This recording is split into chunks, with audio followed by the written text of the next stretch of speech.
এবার জাবের তাড়াতাড়ি বকরিটা জবাই করে, এইদিকে স্ত্রী রুটি বানায়, বকরিটা জবাই করে বুনা করে রুটি বানায়, আবার নবীর কাছে দৌড়ে চলে গেছে।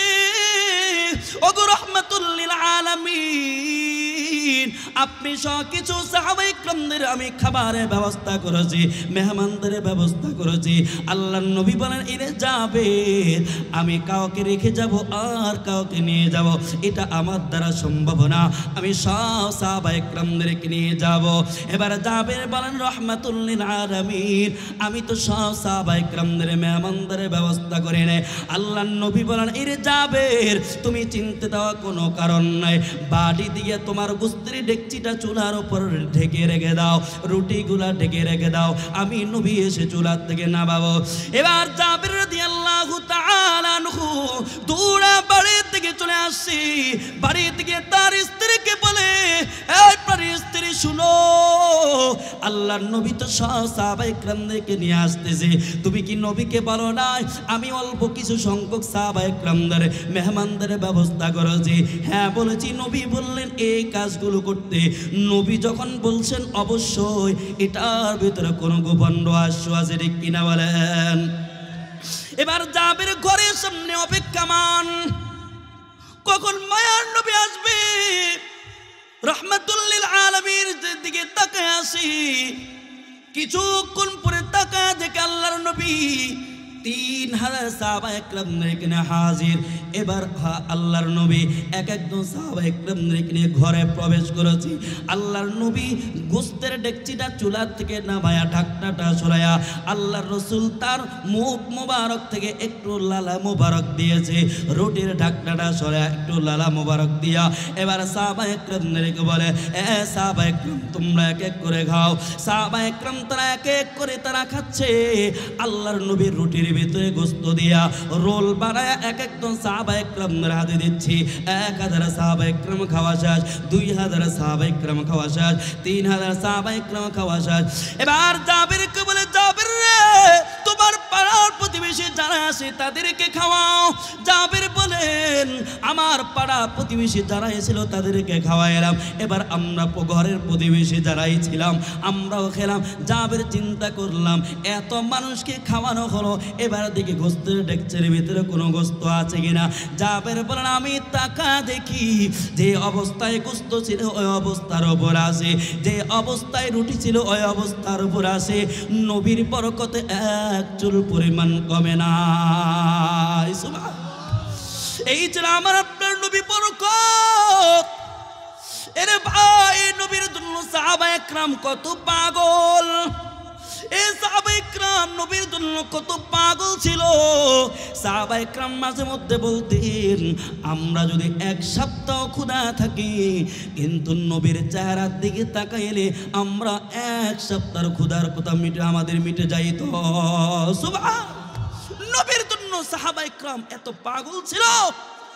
আল্লাহর নবী সাল্লাল্লাহু আলাইহি ওয়াসাল্লাম যখন মসজিদে নববীতে নামাজ পড়া, পাশে তো হলো কামরা, সাহাবায়ে কেরাম দূর দূরান্ত থেকে তারা নবীর সাথে সকালবেলায় দেখা করার জন্য চলে আসতো।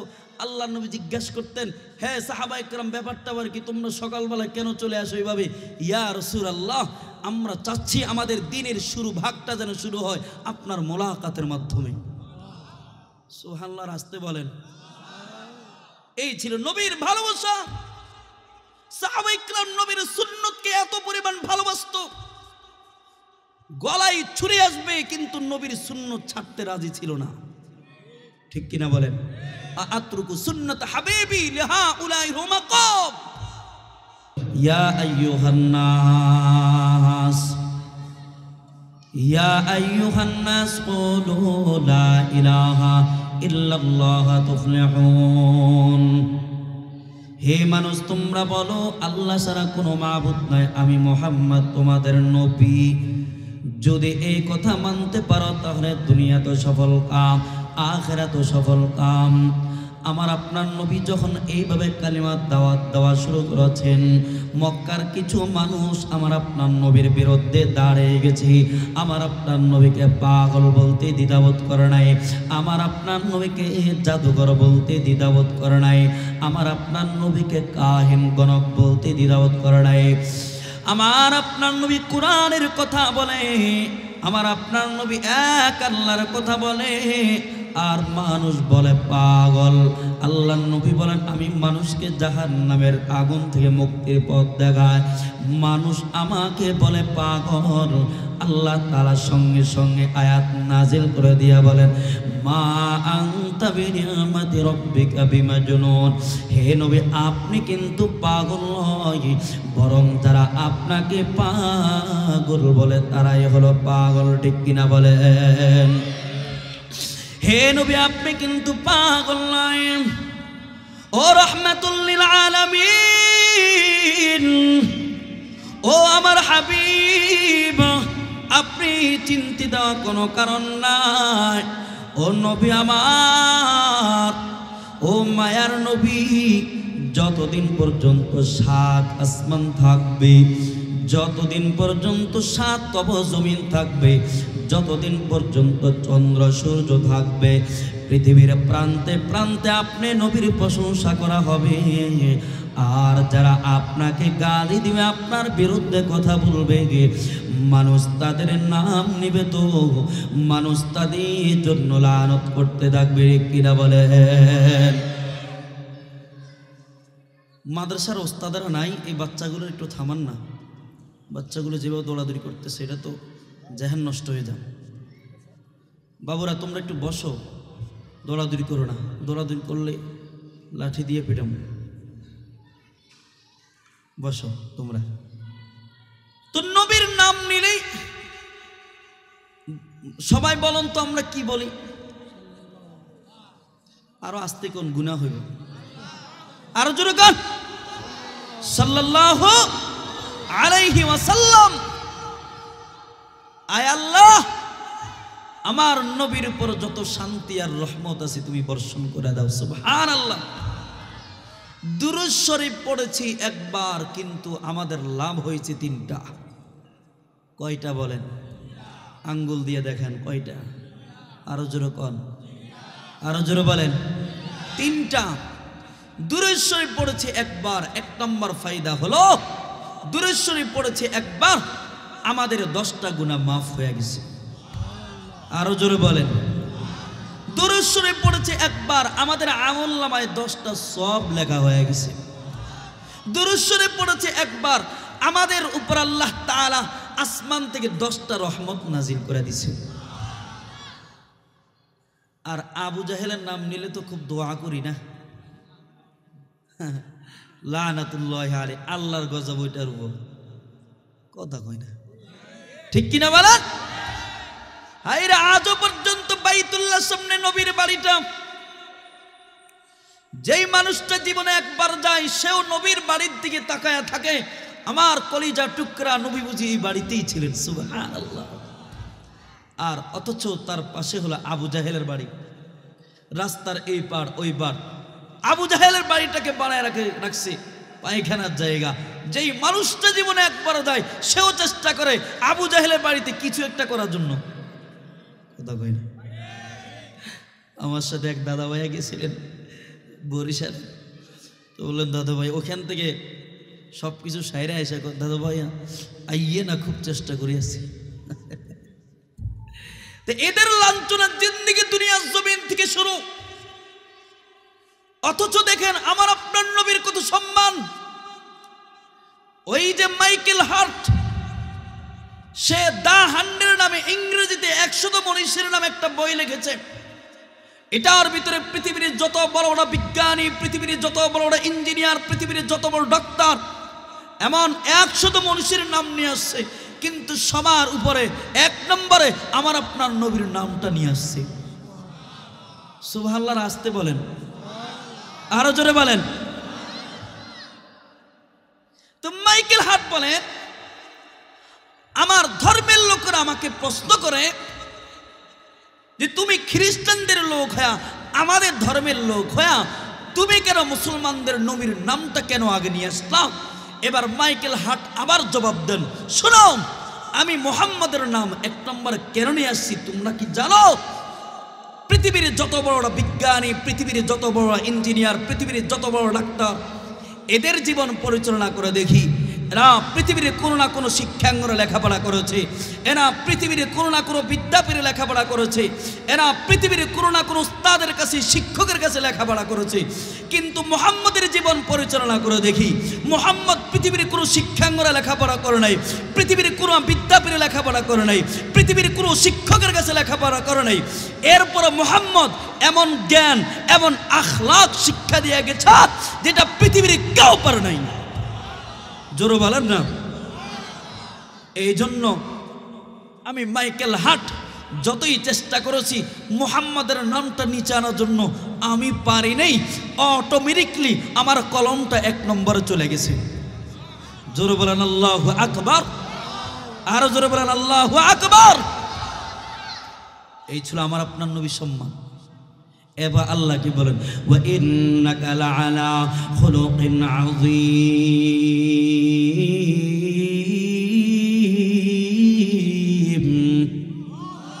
আরো জোরে বলেন আল্লাহু আকবার।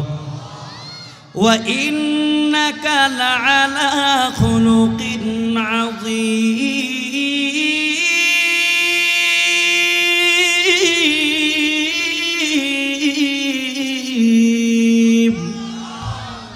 আল্লাহ কসম খেয়ে বলেন, হে নবী, আপনি মহা চরিত্রবানওয়ালা, আপনার চরিত্রে কোনো ভেজাল নাই।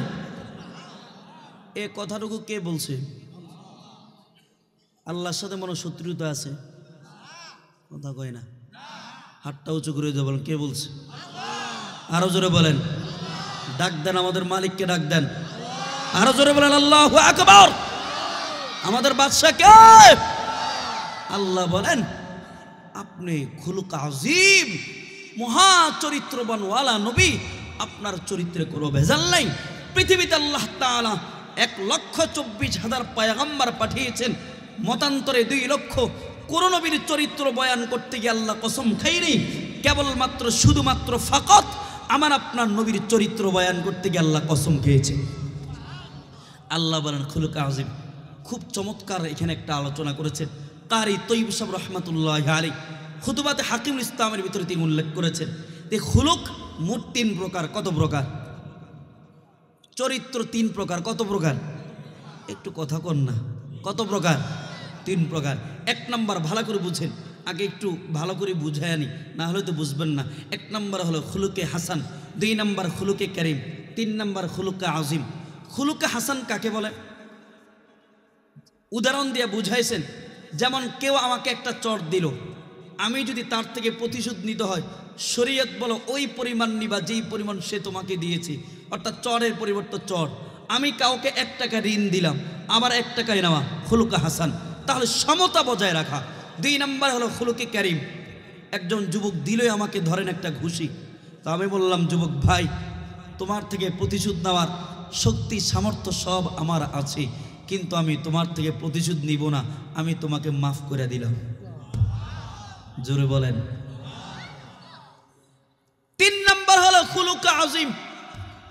ভালো করে বুঝেন, খুলুকে কারীম হলো মাফ করে দিলাম, আর খুলুকে আযীম যেটা কোরআন আসছে শুধু মাফে করে নেই। একটু বাজান, একটু হাতটা দেন, ভালো করে খেয়াল করেন, ভালো করে খেয়াল করেন। আমি বললাম, বাজান, যে হাত দিয়ে আপনি আমাকে ঘুষি দিয়েছেন মাফ তো করে দিলাম, শুধু মাফ করে নেই, সাথে সাথে আবার মোহাব্বত করে হাতটা টান দিয়ে বললাম, বাজান, যে হাত দিয়ে আপনি ঘুষি দিয়েছেন আপনি কি ব্যথা পেয়েছেন? জোরে কয় না, জোরে কয় না, আল্লাহু আকবার বলেন। শুধু মাফই করে নাই, আর উল্টা হাতটা টান দিয়ে বললাম, যে হাত দিয়ে আপনাকে ঘুষি দিয়েছেন আপনি কি ব্যথা পেয়েছেন? এটা হলো খুলুকে আযীম। আর এই খুলুকে আযীমের চরিত্রই ছিল আমার আপনার নবীর চরিত্র। শুধু মাফই করে নাই, উল্টা গিয়ে খেদমত করে আসছে। যেমন মদিনার একজন ইহুদিয়া আমার আপনার নবীর গায়ে ময়লা পানি নিক্ষেপ করতো, আমার আপনার নবীর জন্য রাস্তা কাটায় বিছিয়ে রাখতো, প্রতিদিন আমার আপনার নবীকে কষ্ট দিত। কয়েকদিন পরে মহিলাটা অসুস্থ হয়ে পড়ে। আল্লাহর নবী জিজ্ঞাসা করেছে সাহাবায়ে কেরামদেরকে, হ্যাঁ সাহাবায়ে কেরাম, যে মহিলাটা আমার গায়ে ময়লা পানি নিক্ষেপ করতে কোথায়? ইয়া রাসূলুল্লাহ, অসুস্থ হয়ে পড়ছে। আল্লাহর নবী কথা শুনে সঙ্গে সঙ্গেই হযরত আবু বকর সিদ্দিক রাদিয়াল্লাহু তাআলা আনহু নিয়া ওই মহিলার বাড়িতে হাজির হয়ে গেছি। ওই মহিলার ঘরে বৃদ্ধা মহিলা ইহুদিয়া আর তার একজন যুবতী মেয়ে ছাড়া আর কেউ নেই। তো আল্লাহর নবী গিয়ে দরজায় নক করেছে। নক করার সঙ্গে সঙ্গে যুবতী মেয়েটা এসে দরজাটা খুলছি, এসে দেখে এমন একজন ব্যক্তি হাজির, যেই ব্যক্তিকে তার মা পাগল বলতো, যেই ব্যক্তিকে তার মা জাদুঘর বলতো, যেই ব্যক্তির গায়ে তার মা ময়লা পানি নিক্ষেপ করতো। সে ভয় পেয়ে গেছে, মনে হয় আমার মার থেকে প্রতিশোধ নেওয়ার জন্য চলে আসছে। দৌড় দিয়ে মার কাছে চলে গেছে, মা যে মুহাম্মদকে তুমি কষ্ট দিতা, যে মুহাম্মাদের গায়ে ময়লা পানি নিক্ষেপ করতা, সে তো হাজির হয়ে গেছে। আজকে বলা হয় তোমার থেকে প্রতিশোধ নেওয়ার জন্য চলে আসছে। আজকে তোমার দুনিয়ার জমিন থেকে বিদায়ের পালা। আল্লাহর রসুল কোনো রকম অনুমতি নিয়ে ভিতরে গেছে, গিয়ে দেখে দুইজনে থরথর করে কাঁপতেছে। আল্লাহর নবী জিজ্ঞাসা করেছে, মা তুমি মনে হয় ভয় পাচ্ছ, আমি তোমার থেকে প্রতিশোধ নেওয়ার জন্য আসছি। না মা, আমি শুনছি তুমি নাকি অসুস্থ, আমি তোমার সেবা যত্নের জন্য চলে আসছি। আল্লাহু আকবার। নবীর আখলাক। মহিলাটা চোখের পানি ছেড়ে দিয়ে চিৎকার করে বলে, ও মুহাম্মদ, আজকে 1 সপ্তাহ পর্যন্ত আমি অসুস্থ। আমার কোনো রক্তের আত্মীয় পর্যন্ত 1 সেকেন্ডের জন্য আমাকে দেখতে আসে নাই। আমার কোনো পাড়া প্রতিবেশী আমাকে দেখতে আসে নাই। আমার খাওয়া নাই, দাওয়া নাই, মুমূর্ষু অবস্থায় আমি ঘরে পড়ে আছি। আর আমি তোমাকে এত কষ্ট দিয়েছি, তারপরে তুমি আমার সেবা যত্নের জন্য চলে আসছো। তার মানে মুহাম্মদ তুমি সত্যিকারী নবী, তোমার নবুয়তের ভিতরে কোনো সন্দেহ নাই। মুহাম্মদ তোমার রিসালাতের ভিতরে কোনো সন্দেহ নাই। আর দেরি নাই মুহাম্মদ, এখনই তুমি আমাকে কালিমা পড়া মুসলমান বানিয়ে দাও। এই ছিল আমার আপনার নবীর চরিত্র। আমার আপনার নবীর এমন শত শত ঘটনা আছে, নবীর চরিত্র দেখে কাফের মুসলমান হয়ে গেছে। সেই 1400 বছর আগে নবীর আখলাক দেখে কাফের মুসলমান হয়ে গেছে। এখনো নবীর চরিত্রের গবেষণা করে করে করে বড় ডাক্তার তারা মুসলমান হয়ে যাচ্ছে, বিজ্ঞানীরা তারা মুসলমান হয়ে যাচ্ছে। কিন্তু বড় দুঃখ আর পরিতাপের বিষয় হলো, বাংলাদেশে কিছু নাস্তিক আর মোরতাদগুলো আমার নবীর চরিত্র উপর আঘাত করে। কথা কয় না কেন? আমার নবীর বিরুদ্ধে কথা বলে। গত কয়েকদিন আগে ইসকন এক হিন্দুর বাচ্চা আমার নবীকে সন্ত্রাস বলে গালি দিয়েছে। নাউজুবিল্লাহ, প্যাকেট বই রেখে দেন, বাড়ি থেকে বোর কাছে কইেন, আরো জোরে কন। আচ্ছা, আমি আপনাদের জবান থেকে এক বাক্যে শুনতে চাই, আমার নবী কি সন্ত্রাস ছিল? আওয়াজ কম হয়ে গেছে, যারা আওয়াজ কম করবে বুঝতে হবে ওই পক্ষের লোক। আমার নবী কি সন্ত্রাস ছিল? আমার নবী কি নারী লোভী ছিল? সবাই বলেন, আমার নবী কি নারী লোভী ছিল? আমার নবী কি দুনিয়া লোভী ছিল? আমি ওই নাস্তিকগুলাকে বলে দিতে চাই, আরে বেটা শোন, তোদের সেই আবু তালেবের মাধ্যমে নবীর কাছে নারীর অফার দিয়েছে, নবীর কাছে বাদশাহিত্বের অফার দিয়েছে, নবীর কাছে সারা আরবের বাদশাহিত্বের অফার দিয়েছে। নবী তো সব কিছুকে লাথি মেরে ঈমান আমার উপর অটল অবিচল ছিল। এই নাস্তিকেরা শোন, আমরা তো নবীকে এত পরিমাণ ভালোবাসি, আমি তো মাঝে মধ্যে বলি, আমার বাবাকে গালি দিতে পারো আমি সহ্য করে নিব, আমার মাকে গালি দিতে পারো আমি সহ্য করে নেব, কিন্তু আমার কলিজার টুকরা নবীর বিরুদ্ধে কথা বলবা, এটা খোদার কসম আমরা সহ্য করতে পারি না। ঠিক কিনা? আওয়াজ দিয়ে বলেন। নবীকে গালি দিবে আমরা সহ্য করে নিব, এটা হতেই পারে না। কথা কয় না? ওরা বোকার সাগরে বাস করছে, ঠিক কিনা বলেন? ভাইয়েরা আমার, এই জন্য বলে দিতে চাই, আজকে তো আমরা যদি এই দেশটা যদি ইসলাম মোতাবেক চলতো, কোরআন মোতাবেক যদি এই দেশটা চলতো, তাহলে এই দেশে কোনো কুলাঙ্গার ইসলামের বিরুদ্ধে কথা বলতে পারতো না। ঠিক কিনা বলেন? এই দেশে কোনো কুলাঙ্গার কোরআনের বিরুদ্ধে কথা বলতে পারতো না, আমার নবীর বিরুদ্ধে কথা বলতে পারতো না। কিন্তু দীর্ঘ 16টা বছর নবীকে গালি দিয়েছে, আমরা নবীর পক্ষে কথা বলেছি, আমাদের হাতে হ্যান্ডকাপ লেগেছে, আমাদেরকে আয়না ঘরে ঢুকিয়ে রাখছে। আজকে এই ময়দান থেকে বলে দিতে চাই, খোদার কসম, আর ভবিষ্যতে যদি কোনো কুলাঙ্গার ইসলামের বিরুদ্ধে কথা বলে, নবীর বিরুদ্ধে কথা বললে, খোদার কসম তার জিহ্বা টেনে ছিঁড়ে ফেলবো। ঠিক কি আওয়াজ দিয়ে বলেন? রাজি আছেন তো ইনশাআল্লাহ? এক কথা রাজি আছেন তো ইনশাআল্লাহ?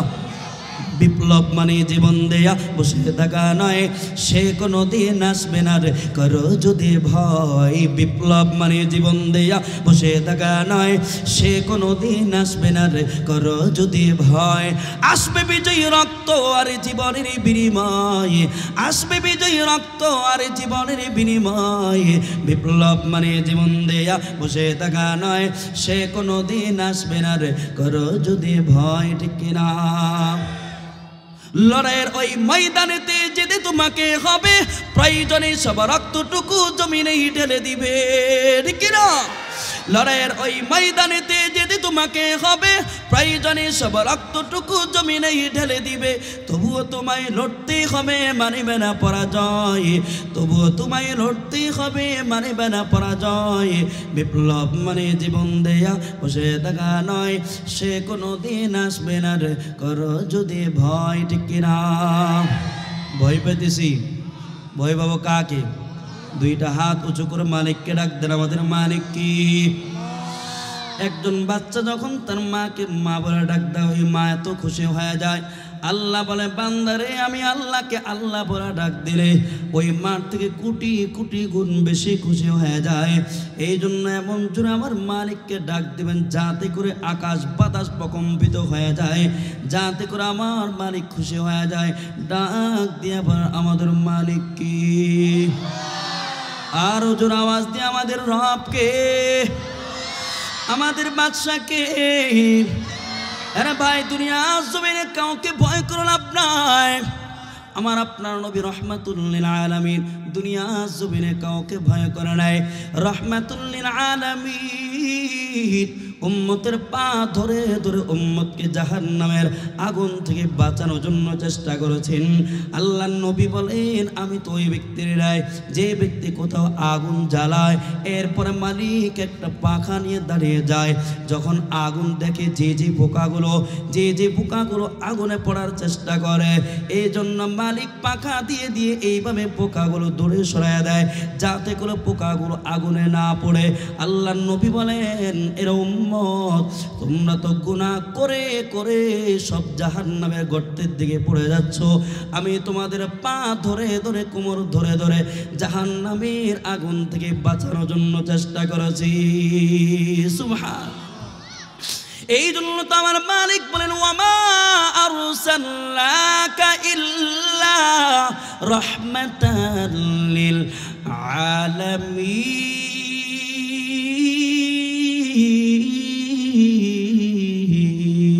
আলামিন সাইয়্যিদুল কাওনাইন খাতমুল মুরসালিন আখিরা মুদবুদ ফখরুল আউয়ালিন শুধু ওয়াজুদাস রাহমাতাল লিল আলামিন মসজিদে ও শুদা মারোয়ে জমিন। আল্লাহু আকবার।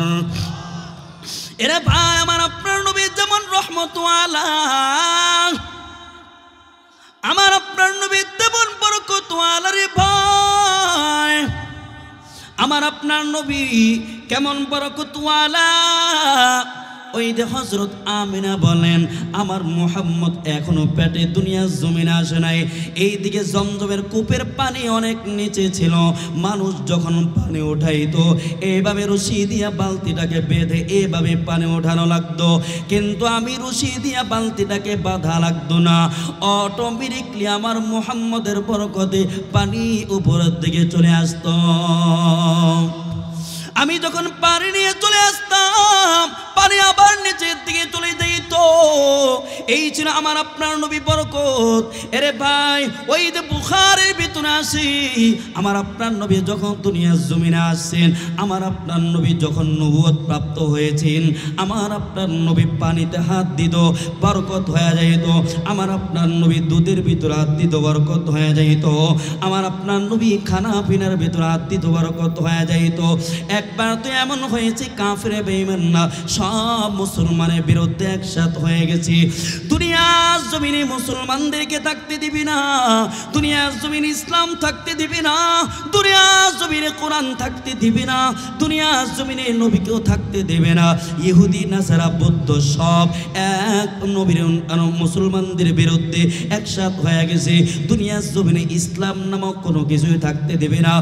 এইদিকে আল্লাহর নবীর একজন সাহাবী সালমান ফারসি রাদিয়াল্লাহু তাআলা আনহু নবীকে পরামর্শ দেয়, ওগো রাহমাতুল লিল আলামিন, কাফের বেঈমানরা যেন আমাদের উপর হামলা না করতে পারে, আমাদের উপর যেন আক্রমণ না করতে পারে, আপনি মদিনার বাইরে এমনভাবে আপনি পরিখা খনন করেন, এমনভাবে আপনি গর্ত করেন, নিচে 10 হাত পাশে 10 হাত, তাহলে কাফের বেঈমানরা আমাদের উপর আক্রমণ করতে পারবে না, আমাদের উপর হামলা করতে পারবে না।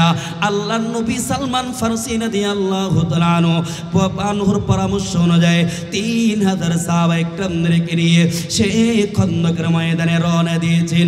আল্লাহর নবী সাহাবায়ে কেরামদেরকে নিয়ে মদিনার বাইরে হাজির।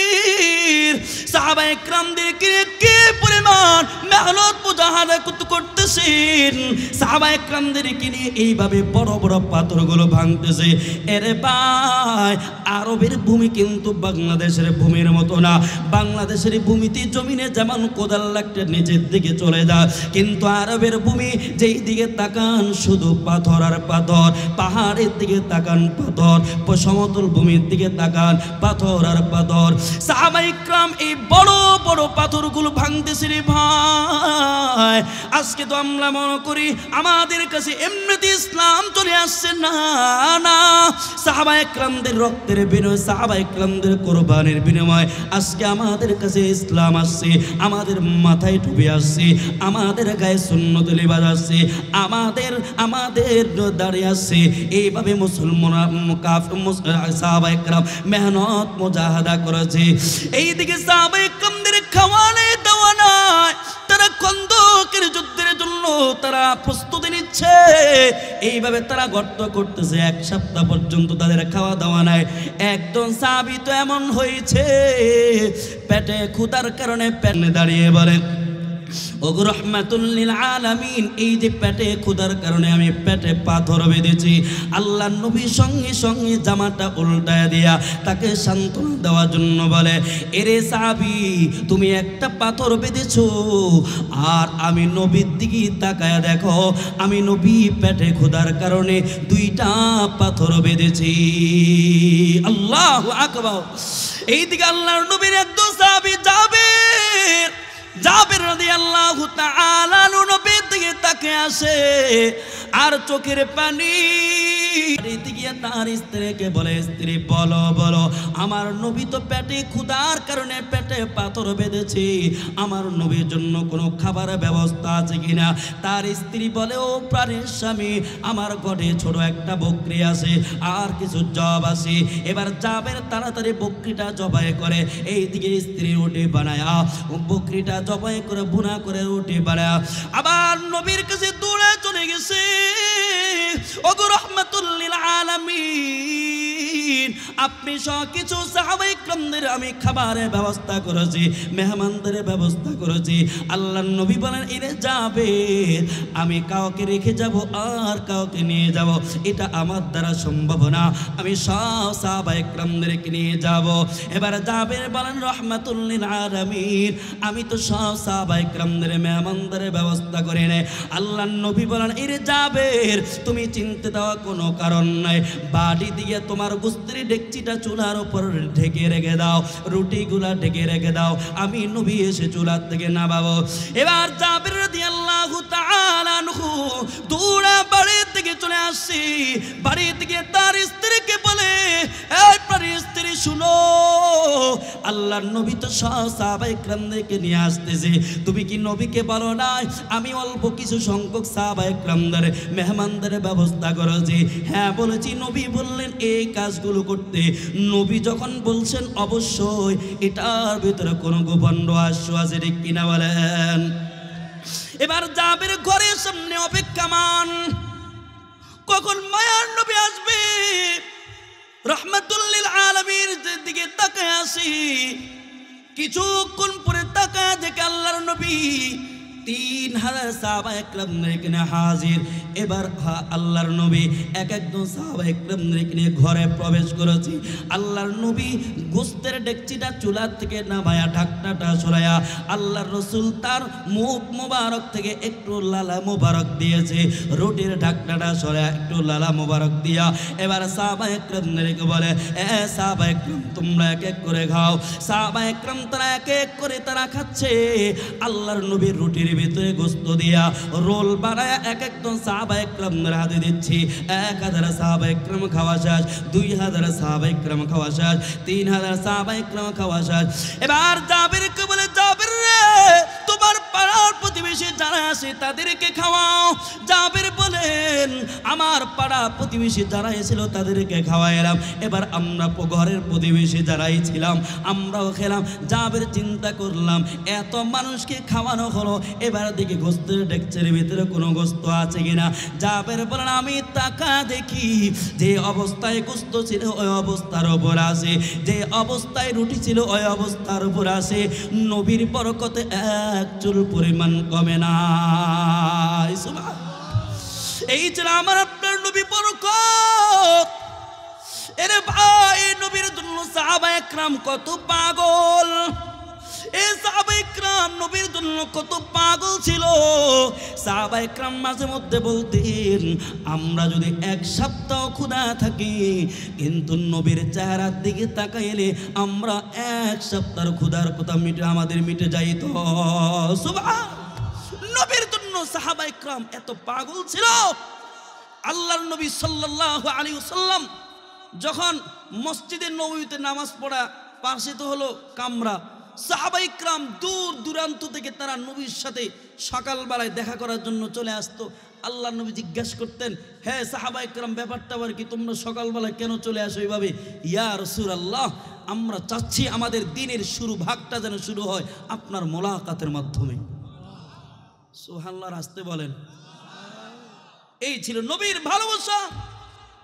সাহাবায়ে কেরাম নবীর সুন্নতকে এত পরিমাণ ভালোবাসতো, গলায় ছুরি আসবে কিন্তু নবীর সুন্নত ছাড়তে রাজি ছিল না। ঠিক কিনা বলেন? আতরুকু সুন্নাত হাবিবি লিহা উলাই হুমাকাব। সামনে কাফের বেঈমান আব্দুল্লাহ ইবনে হুযাফা বসে রাদিয়াল্লাহু তাআলা বসে খানা খাওয়ার জন্য দস্তরখান বিছিয়েছে বাদশার দরবারে। কিছু খাবার নিচে পড়ে গেছে, তা আব্দুল্লাহ ইবনে হুযাফা এইভাবে খাবারটা উঠে খাচ্ছে। পার্শ্বে একজন কাফের বলে যে বাদশার দরবারে তুমি কাজটা করলা, এটা তো ছোট লোকের কাজ। আব্দুল্লাহ ইবনে হুযাফা বলেন এটা হলো আমার সুন্নত, দুনিয়ার কোন কুত্তা কি বলে না বলে এটা দেখার বিষয় নাই, এটা হলো আমার রাসূলের সুন্নত। কথা কই না? ঠিক কিনা বলেন? এটা হলো রাসূলের সুন্নত।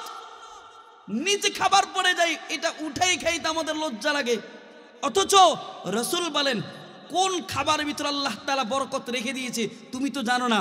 হতে পারে যেই খাবারটা নিচে পড়ে গেছে ওটার ভিতরে বরকত আছে, ওইটা উঠে খাও। সুবহানাল্লাহ জোর বলেন। বড় চমৎকার কথা, তিরমিজি শরীফের হাদিস।